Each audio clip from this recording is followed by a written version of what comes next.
112의 1번부터 보도록 하겠습니다. 자, 다음 중 손익계산서에 대한 설명으로 옳지 않은 것은 재무제표의 종류에 속한다. 맞죠? 손익계산서. 자, 계산법을 이용해서 당기 순손익을 산출한다. 자, 그럼 우리가 당기 순이익을 계산을 할 때 계산하는 방법이 재산법이라는 게 있고 손익법이라는 게 있어요. 재산법이라는 것은 재무상태표 접근법이라고 해서 재무상태표상의 기말자본에서 기초자본을 빼서 이 차이나는 자본의 증가분을 당기순이익이다 이렇게 보는 거예요. 당기순손익으로 보는 거예요. 그냥 저는 당기순이익이라고 적었습니다. 자, 예를 들어서 기말자본이 100원인데 기초자본이 90원이었다. 그러면 10원만큼은 당기순이익으로 늘어났다. 이렇게 보는 거예요. 근데 우리가 당기순이익을 계산할 때 손익계산서로 계산할 때에는 손익법으로 계산해요. 손익법이란 건 뭐냐면 총수익에서 총비용을 빼서 당기순이익을 계산하는 거예요. 예를 들어서 자, 총수익이 30원이고 총비용이 20원이었다. 당기순이익이 10원이었다. 이렇게. 근데 어차피 재산법으로 하나 손익법으로 하나 당기순이익은 동일하게 나올 건데 우리가 손익계산서로 당기순이익을 계산할 때는 손익법에 의해서 한다라는 거예요. 이해되시죠, 여러분? 그래서 지금 옳지 않은 것은 답은 2번이었습니다. 재산법을 이용해서 당기순손익을 산출하는 것이 아니라 손익법을 이용해서 당기순손익을 산출한다. 이렇게 이해하시는 게 맞고요. 일정 기간의 경영성과를 나타낸 보고서이다. 맞죠? 손익계산서의 등식은 총비용은 총수익 더하기 당기순손실 또는 총비용 더하기 당기순이익은 총수익이다. 자, 이것도 맞는 표현인데요. 여러분 여기 보시면 만약에 수익이 100원이 났고 비용이 70원이 발생했다라고 하게 되면 30원만큼 당기순이익이 나오잖아요. 그죠? 그럼 결국에 총수익이라는 것은 총비용에다가 당기순이익을 더한 거랑 같게 돼요. 총비용에다가 당기순이익 더한 것은 총수익과 같게 되는 거예요. 근데 만약에 회사가 이 총수익보다 총비용이 더 커서 순손실이 날 수도 있는 거예요. 예를 들어서 총수익이 80원이고 총비용이 100원이다 그러면 20원만큼 당기 순손실이 난 거예요. 그러면 이 양쪽이 똑같아지는 것은 총비용이라는 것은 총수익에다가 당기 순손실을 더한 거랑 동일하잖아요.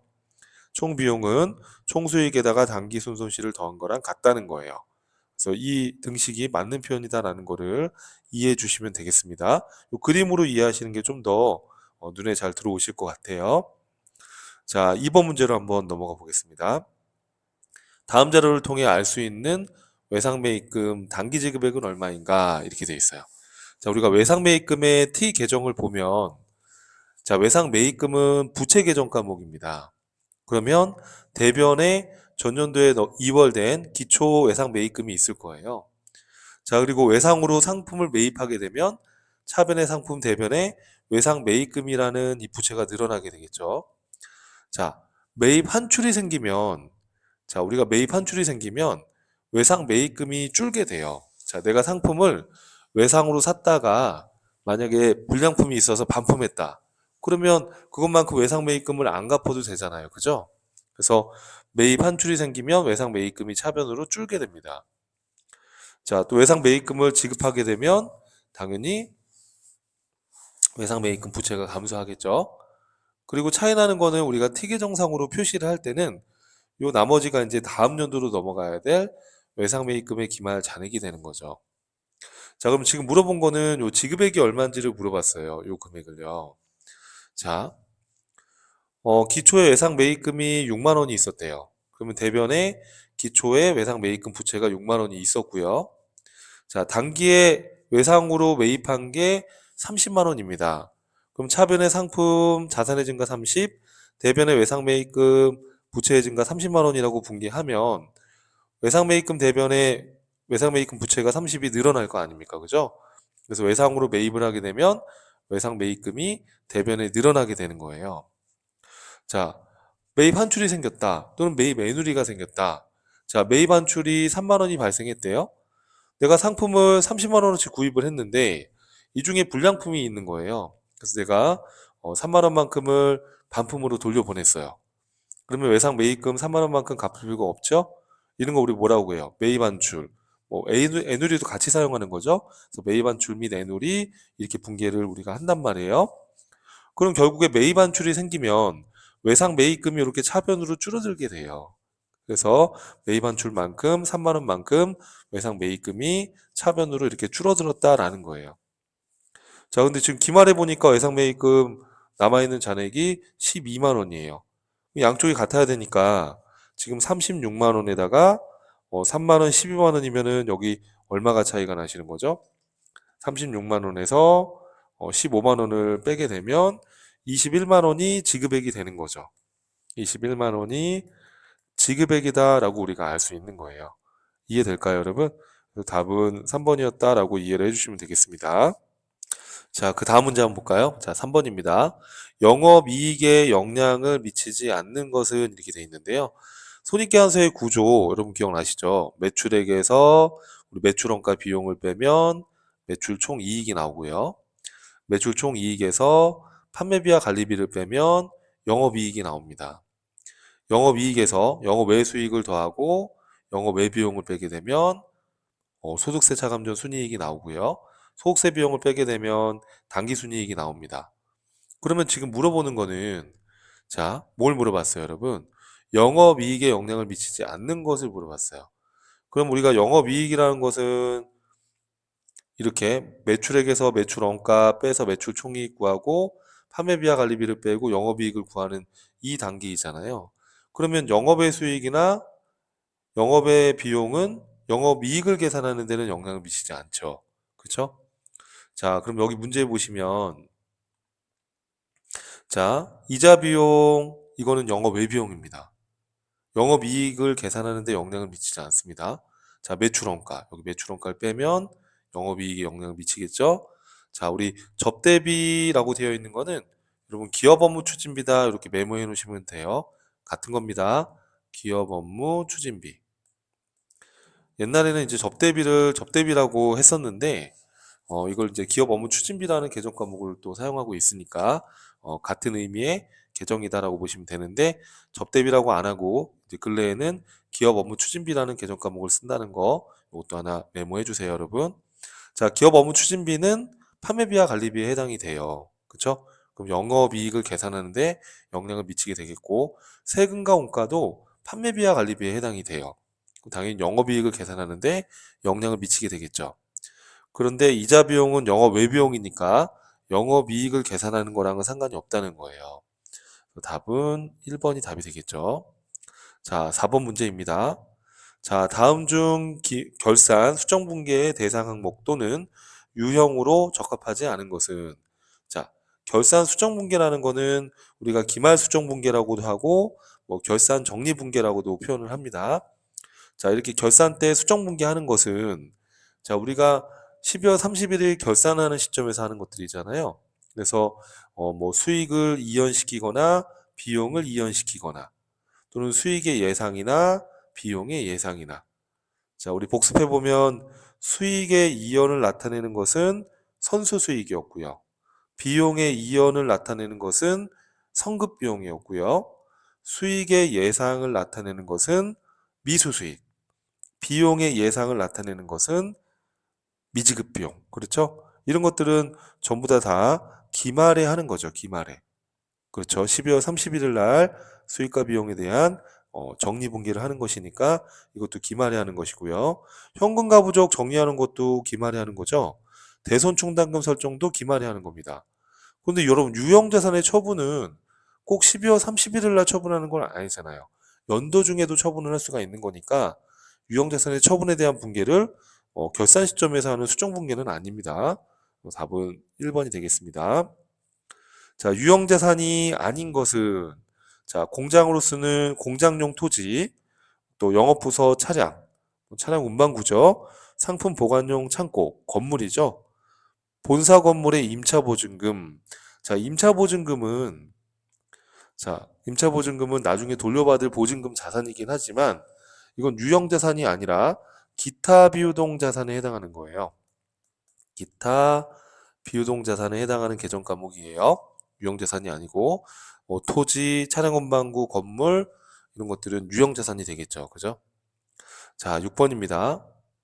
자, 다음 중 유동성이 가장 높은 자산을 고르시오.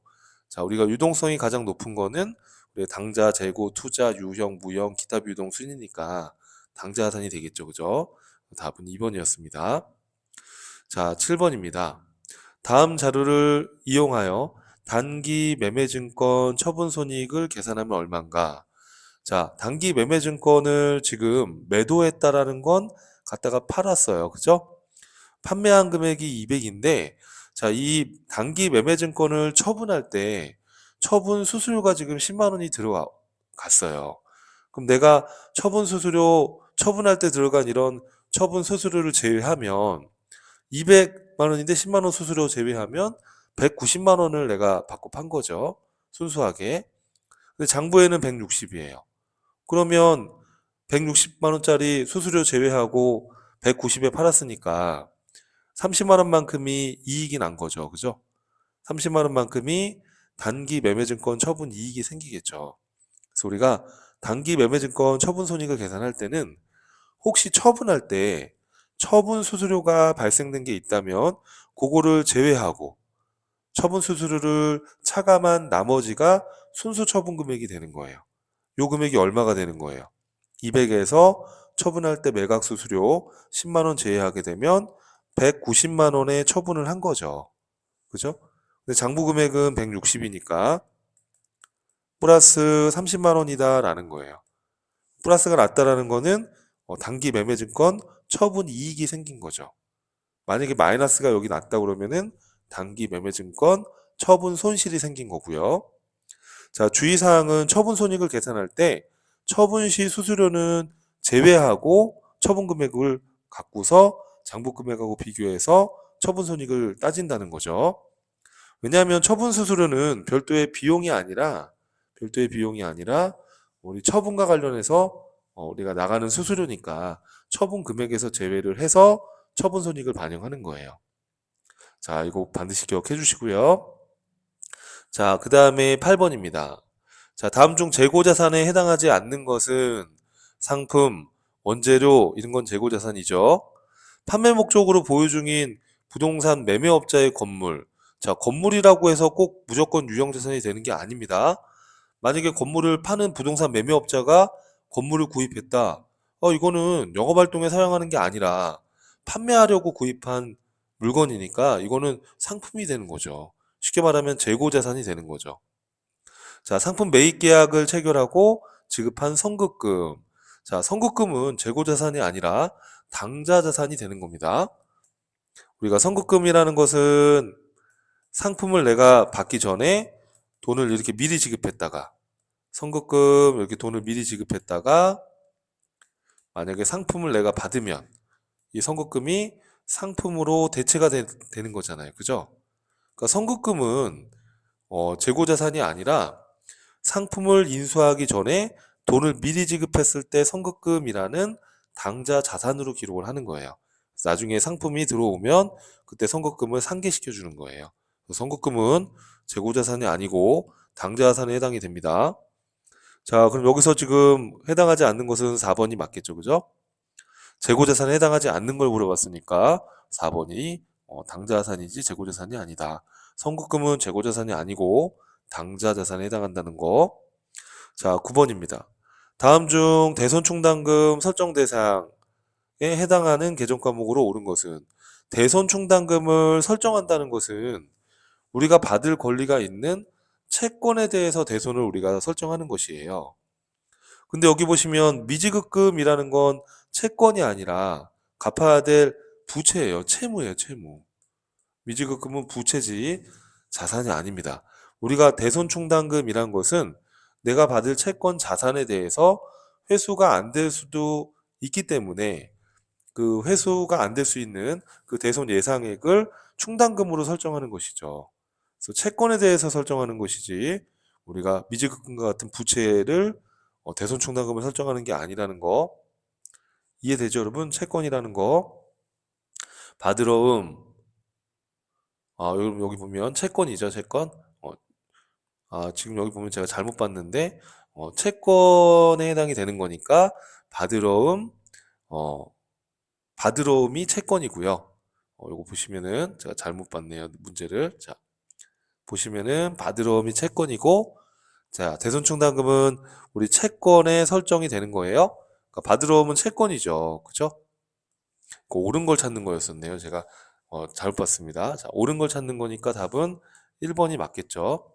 자, 지급원, 미지급금, 선수금은 뭐예요? 전부 다. 그렇죠. 이건 전부 다 부채예요, 부채. 지급원, 미지급금, 선수금은 채권이 아니라 자산이 아니라 부채예요, 부채.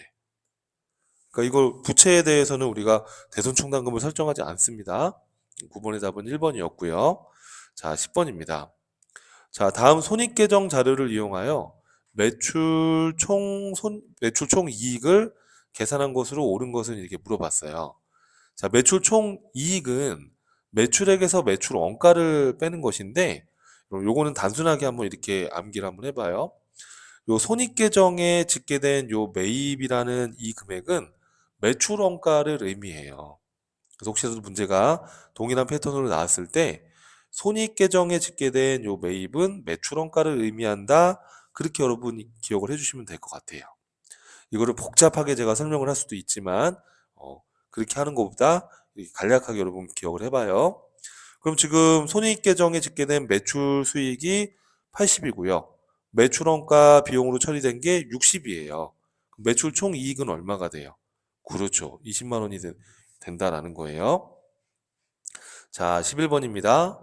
자, 다음 중 일반 기업 회계 기준상 재무제표에 해당하는 것만으로 구성된 것은, 자, 우리가 재무상태표, 손익계산서, 현금흐름표, 자본변동표, 주석, 이 5가지를 우리가 재무제표라고 해요.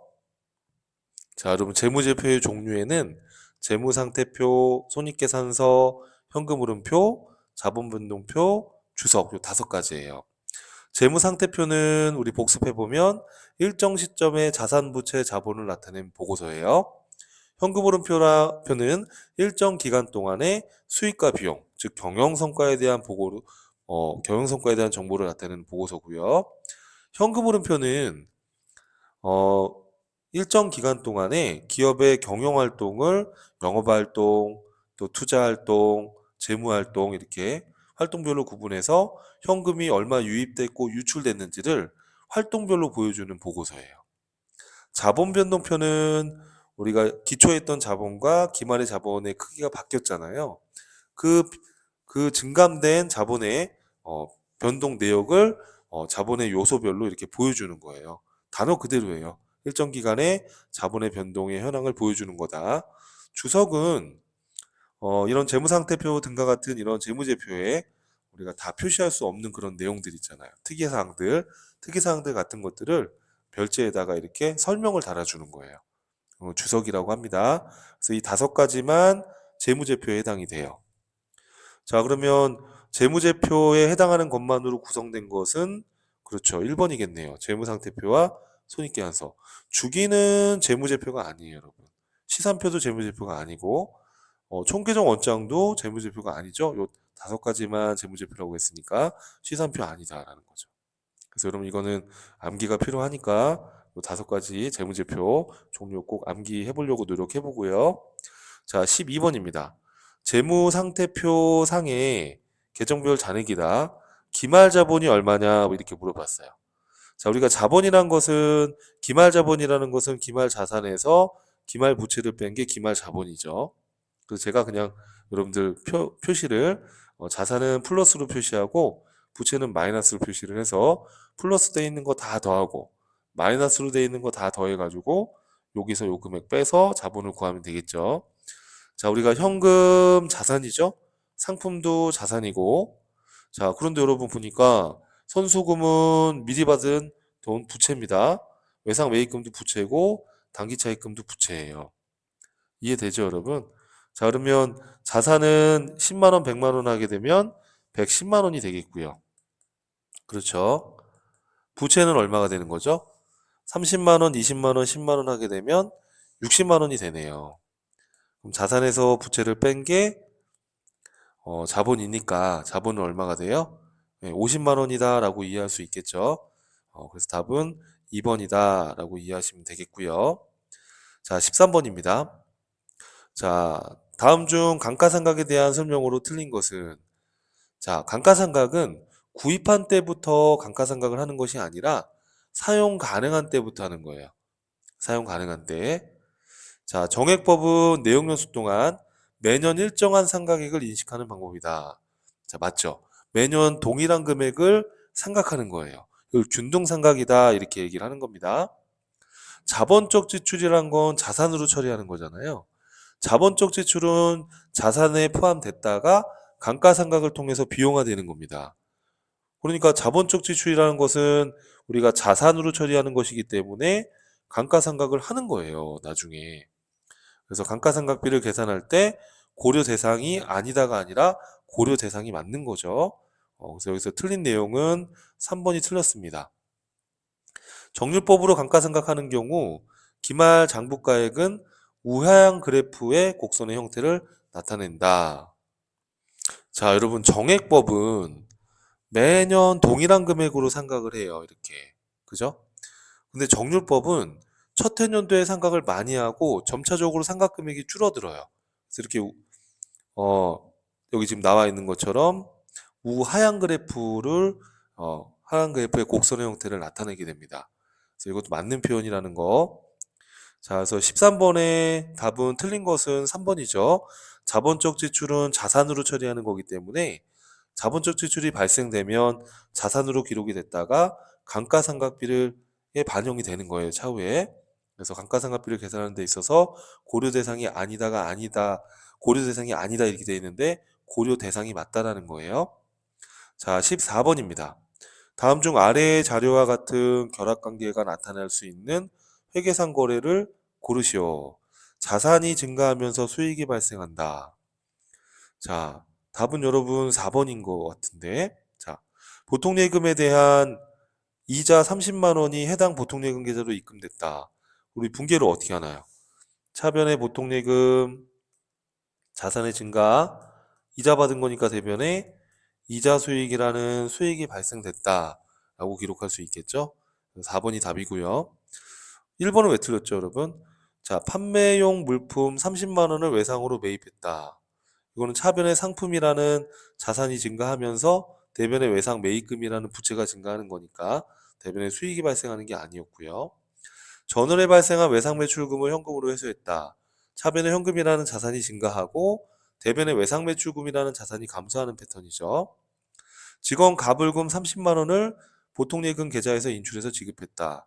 그러니까 쉽게 말하면 직원한테 돈을 빌려준 거죠, 회사가. 그럼 차변에 대여금이라는 자산이 증가하고 대변에 보통예금 자산이 감소한 거니까 이 위의 거래의 결합관계랑은 맞지 않죠. 그래서 위의 결합관계랑 맞는 것은 4번입니다. 이자를 보통예금으로 입금받았다. 그러면 보통예금이라는 자산이 증가하고 이자 수익이라는 수익이 대변에 발생했다라는 겁니다. 자, 15번에 아래 계정별 언장에 가로 안에 들어갈 계정 과목으로 적합한 거. 자, 요게 중요한 키 포인트가 되는데, 자, 여러분 전년도에 2월 된 게 여기 지금 대변에 표시가 되어 있고요. 자, 대변에 잔액이 2월 돼서 넘어오는 거는 부채 자본이잖아요. 수익 비용은 2월 되는 거 아니니까. 자, 부채 자본이란 말이에요. 자, 그러면 여기 보니까 미수금, 선급금, 외상 매출금은 자산이기 때문에 정기 2월 된 값이 차변으로 기록이 돼요. 여기 대변에 기록되는 게 아니라. 그럼 대변에 정기 2월 값이 오는 건 부채니까 미지급금이 답이 되는 거죠. 이렇게 해서 문제를 푸시는 게 맞겠죠. 이해되시죠, 여러분? 자, 그래서 15문제를 풀어봤고요. 또 다음 강의에서 뵙도록 하겠습니다.